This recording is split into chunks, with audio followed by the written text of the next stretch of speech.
Bismillahirrahmanirrahim. Assalamualaikum warahmatullahi wabarakatuh. Alhamdulillah, wassalatu wassalamu ala Rasulillah wa ala alihi wa ashabihi wa man walah. Halaqah yang ke-109 dari silsilah ilmiah pembahasan kitab Al-Aqidah Al-Wasithiyah yang ditulis oleh Syekhul Islam Ibnu Taimiyah rahimahullah. Masuk kita pada pembahasan yang baru, yaitu tentang di antara konsekuensi beriman dengan kitab Allah. Beliau mengatakan wa minal imani bihi, termasuk beriman kepada Allah, wa bi kutubihi, dan beriman dengan kitab-kitabnya. Karena sebelumnya beliau dalam beberapa halaman beliau berbicara tentang beriman kepada Allah. Termasuk di antara beriman kepada Allah adalah beriman dengan nama-nama dan juga sifat yang disebutkan oleh Allah Azza wa Jalla di dalam Al-Quran dan juga hadis. Itu adalah rukun iman yang pertama. Setelah itu beliau akan berbicara tentang rukun iman yang kedua. Karena di awal sudah beliau sampaikan bahwasanya akidah Ahlussunnah wal Jamaah itu adalah pada rukun iman yang 6. Dan beliau dalam kitab ini tidak membahas seluruh perkara yang merupakan bagian dari beriman kepada Allah, tapi mengonsentrasikan tentang masalah beriman dengan nama dan juga sifat Allah Azza wa Jalla. Allahu a'lam, karena beliau melihat hajah, karena kitab ini adalah permintaan dari seorang qadhi yang dia menceritakan tentang daerahnya. Kemungkinan Syekhul Islam Ibnu Taimiyah melihat banyaknya penyimpangan di sana tentang masalah nama dan juga sifat Allah Azza wa Jalla, sehingga itulah yang diprioritaskan oleh beliau rahimahullah. Dan ini menunjukkan bahwasanya seorang dai melihat kebutuhan med'unya, apa yang mereka butuhkan, dan mendahulukan mana yang lebih penting, kemudian yang penting apa mukhalafah dan kesalahan yang paling banyak terjadi di daerah tersebut. Bukan hanya keinginannya adalah at-takatsur, yang penting banyak tulisannya, yang penting banyak artikelnya, tapi dia melihat kepentingan dari med'unya, apa yang sebenarnya mereka butuhkan. Baik. Kemudian setelahnya beliau akan berbicara tentang beriman dengan kitab. Ketika beliau berbicara tentang beriman dengan kitab pun, beliau hubungkan dengan sebuah permasalahan yang kemungkinan besar ini termasuk permasalahan yang mereka terjerumus di dalam kesalahan, yaitu tentang masalah kalamullah. Mungkin di daerah tersebut banyak yang salah paham di dalam memahami sifat kalam bagi Allah Azza wa Jalla. Ketika beliau berbicara dan masuk di dalam masalah beriman dengan kitab-kitab Allah, maka beliau membahas tentang masalah kalamullah kembali. Dan dalil-dalil tentang bahwasanya Allah SWT memiliki sifat kalam sudah berlalu. Dan dalil-dalil tentang bahwasanya Al-Quran adalah termasuk kalamullah ini juga sudah berlalu. Di sini beliau tekankan kembali. Dan di sini ada pengulangan yang menunjukkan penguatan. Kalau yang sebelumnya disebutkan dalil saja, di sini lebih beliau syarah, beliau jelaskan, karena mungkin melihat banyak di antara mereka yang terjerumus ke dalam penyimpangan dalam masalah kalamullah. Nah, ini juga termasuk fikih di dalam dakwah. Bukan sebuah aib seseorang mengulang-ulang sebuah permasalahan, karena melihat bahwasanya hajah dan kebutuhan manusia atau masyarakat di dalam memahami masalah ini adalah sangat, sehingga perlu dia ulang-ulang. Dan ini bukan sebuah aib bagi seorang dai. Terkadang seseorang mungkin berkali-kali datang kepada kita, tapi pas dia mengikuti pelajaran kita, dia agak lalai, agak lengah, sehingga dia tidak memahami. Tapi pada pertemuan yang selanjutnya dia lebih paham, karena pas dalam keadaan konsen. Wa minal imani bihi, termasuk beriman kepada Allah. Wa bi kutubihi, dan beriman dengan kitab-kitabnya. Al-imanu bi anna al-Qur'ana kalamullah, beriman bahwasanya Al-Qur'an adalah termasuk firman Allah, termasuk kalamullah. Menunjukkan bahwasanya beriman bahwasanya Al-Qur'an adalah kalamullah ini masuk dalam iman kepada Allah dan masuk di dalam iman terhadap kitab, masuk dalam dua-duanya. Sehingga Syekhul Islam mengatakan wa minal imani bihi, termasuk beriman kepada Allah. Mengapa beriman bahwa Al-Quran adalah kalamullah termasuk beriman kepada Allah? Karena Allah SWT telah mengabarkan dan telah mensifati Al-Quran bahwa dia adalah kalamullah. Allah mengabarkan di dalam Al-Quran bahwasanya Al-Quran adalah kalamnya. Wa in ahadun minal musyrikin nastajaraka fa'ajirhu hatta yasma'a kalamullah. Maka kalau kita beriman kepada Allah, percaya kepada Allah, kita harus menetapkan bahwa Al-Quran adalah kalamnya. Berarti meyakini bahwa Al-Quran adalah kalamullah, ini termasuk beriman terhadap Allah Azza wa Jalla. Dan beriman kepada Allah masuk di antaranya adalah beriman dengan nama dan juga sifatnya. Dan termasuk sifat Allah Azza wa Jalla adalah kalam, dan bahwasanya Al-Quran adalah termasuk kalamnya. Karena Allah mengabarkan bahwa Al-Quran adalah kalamnya, maka kita, karena kita sudah mengaku beriman kepada Allah, kita harus meyakini bahwa Al-Quran adalah kalamnya. Karena iman artinya tasdiq, percaya, membenarkan. Wa bi kutubihi, dan termasuk beriman dengan kitab-kitab Allah adalah beriman bahwasanya Al-Quran adalah kalamullah juga. Jadi dia termasuk beriman dengan kitab. Karena di dalam Al-Quran dijelaskan bahwa Al-Quran adalah kalamullah, dan Al-Quran termasuk kitab-kitab Allah Azza wa Jalla. Bi anna Al-Quran kalamullah subhanahu wa ta'ala, bahwasanya Al-Quran adalah kalamullah. Di antara dalilnya adalah ayat tadi. Wa in ahadun minal musyrikin nastajaraka fa'ajirhu hatta yasma'a kalamullah.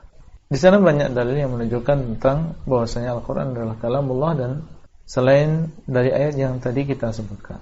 Adapun dari hadis Nabi SAW, maka disebutkan di dalam hadis bahwasanya Nabi SAW ketika diganggu oleh orang-orang musyrikin Quraisy dan dilarang untuk menyampaikan Al-Quran, beliau mengatakan, ala yahmiluni rajulun ila qaumihi lianna Quraisyan mana'uni an uballigha kalam Rabbi. Apakah ada salah seorang di antara kalian yang membawa diriku kepada kaumnya, karena sesungguhnya orang-orang Quraisy melarang diriku untuk menyampaikan kalam Rabbi, melarang diriku untuk menyampaikan ucapan Rabbku. Kemudian beliau mengatakan munazzalun ghairu makhluq, diturunkan. Munazzal artinya adalah diturunkan. Al-Quran diturunkan karena dia berasal dari Allah SWT. Sehingga banyak di dalam Al-Quran Allah mengatakan tanzil, wa innahu latanzilu rabbil alamin, dan sesungguhnya Al-Quran ini diturunkan oleh Rabbul Alamin. Nazala bihi Ruhul Amin, telah turun dengannya Ruhul Amin, yaitu Jibril, ala qalbika litakuna minal mundirin, kepada hatimu supaya engkau termasuk orang-orang yang mengingatkan. Dan ini sudah berlalu juga dalilnya. Syekhul Islam Ibnu Taimiyah menyebutkan beberapa ayat yang isinya bahwa Al-Quran ini diturunkan dari Rabbul Alamin. Dan Allah mengatakan qul nazzalahu ruhul qudus min rabbik, katakanlah telah menurunkan Al-Quran Ruhul Qudus, yaitu malaikat Jibril, min rabbika, dari Rabbmu. Dan firman Allah, inna nahnu nazzalna dzikra wa inna lahu lahafizun inna anzalnahu fi lailatul qadar. Semuanya menunjukkan bahwasanya Al-Quran ini diturunkan oleh Allah SWT. Berarti ini juga menunjukkan bahwasanya Allah SWT berada di atas. Allah berbicara, didengar oleh malaikat Jibril alaihissalam. Kemudian ucapan Allah tadi dibawa oleh malaikat Jibril turun untuk disampaikan kepada seorang rasul dengan amanah. Tidak ada yang ditambah, tidak ada yang dikurangi. Munazzalun ghairu makhluk. Ghairu makhluk yaitu bukan makhluk. Al-Quran adalah kalamullah, dan kalam adalah sifat Allah, dan sifat Allah Azza wa Jalla bukan makhluk. Di antara yang menunjukkan bahwasanya Al-Quran adalah bukan makhluk adalah firman Allah Azza wa Jalla, ala lahul khalqu wal amru. Ketahuilah hanya milik Allah al-khalq wal amr. Al-khalqu artinya adalah penciptaan, al-amr adalah perintah, wahyu. Allah SWT dialah yang menciptakan semuanya, dan wahyu adalah dari Allah SWT. Baik, di sini dibedakan antara al-amr dan juga al-khalq. Dan Al-Quran adalah termasuk amrullah. Berarti Al-Quran bukan makhluk. Karena waw di sini asalnya adalah menunjukkan perbedaan antara sebelum waw dengan setelah waw. Baik, itu dalil dari Al-Quran yang menunjukkan bahwasanya Al-Quran ini bukan makhluk. Minhu bada'a wa ilaihi ya'ud. Minhu bada'a, dari Allah mulai. Dan ada yang membaca minhu bada. Bada itu berarti zahar, muncul. Minhu bada'a atau minhu bada, sama saja artinya. Minhu bada'a berasal dari Allah, yaitu Allah yang mengucapkan pertama kali. Atau minhu bada, darinya lah muncul, yaitu dari Allah muncul pertama kali ucapannya. Bukan dari Jibril, bukan dari Nabi Muhammad SAW. Malaikat Jibril hanya menyampaikan, dan Nabi Muhammad SAW hanya menyampaikan. Sehingga tetap disandarkan ucapan tadi kepada zat yang pertama kali mengucapkan ucapan tadi. Minhu bada'a, dari Allah mulai, sehingga dinamakan kalamullah, disandarkan kalam kepada Allah Azza wa Jalla, karena Allah SWT yang mengucapkannya pertama kali. Wa ilaihi ya'ud, dan kepada Allah Al-Quran akan kembali. Ada yang mengartikan atau memaknai, dan ini adalah akidah Ahlussunnah wal Jamaah, minhu bada'a wa ilaihi ya'ud. Al-Quran itu berasal dari Allah dan akan kembali kepada Allah, bahwasanya kelak di akhir zaman Allah SWT akan mengambil Al-Quran kembali, sehingga tidak tersisa di dunia ini satu ayat pun di dalam mushaf ataupun yang dihafal oleh manusia. Gak ada manusia yang hafal satu ayat pun dari Al-Quran. Demikian pula di dalam mushaf gak akan kita temukan satu ayat pun di dalam Al-Quran, meskipun hanya alif lam mim shad qaf. Di dalam sebuah athar, Abdullah bin Mas'ud mengatakan, la yusrayanna 'ala al-Qur'ani dhata lailah fala yutraku ayatun fi mushafin wala fi qalbi ahadin illa rufi'at. Ini di akhir zaman akan diambil Al-Quran pada suatu malam, yaitu di akhir zaman, sehingga tidak akan tertinggal satu ayat di dalam mushaf dan satu ayat pun di dalam hati seseorang kecuali akan diangkat. Jadi seandainya saat itu ada orang yang hafal mungkin beberapa ayat Al-Quran, maka akan diambil oleh Allah sehingga dia tidak akan hafal lagi dari ayat-ayat tersebut. Athar ini adalah athar yang sanadnya sahih, dikeluarkan oleh Ad-Darimi, dan tentunya yang seperti ini tidak mungkin diucapkan oleh Abdullah bin Mas'ud dari akalnya. Pasti dia pernah mendengar yang demikian dari Rasulullah SAW. Ini makna minhu bada'a wa ilaihi ya'ud. Maka seorang muslim memiliki ta'zim terhadap Al-Quran, karena dia adalah kalamullah, Allah SWT yang pertama kali mengucapkannya, dan disadarkan kalam kepada yang mengucapkan pertama kali. Dan tidaklah dia memiliki perhatian yang besar terhadap Al-Quran sebelum Al-Quran diambil oleh Allah SWT. Sehingga tidak ada dada-dada yang mereka menghafal Al-Quran.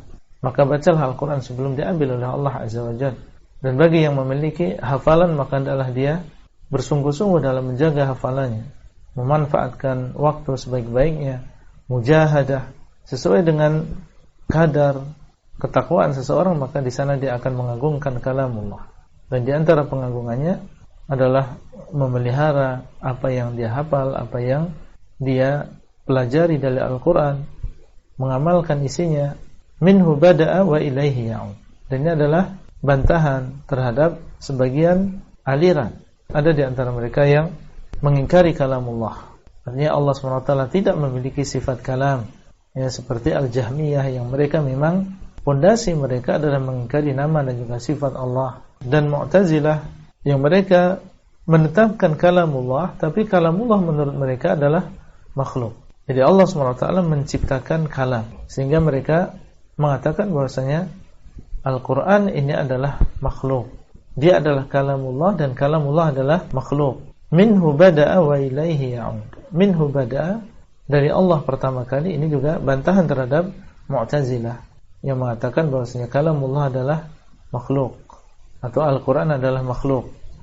Itulah yang bisa kita sampaikan pada halaqah kali ini. Semoga bermanfaat, dan sampai bertemu kembali pada halaqah selanjutnya. Wassalamualaikum warahmatullahi wabarakatuh. Abdullah Rai di kota Jember. Materi audio ini disampaikan di dalam grup WA Halaqah Silsilah Ilmiah HSI Abdullah Rai.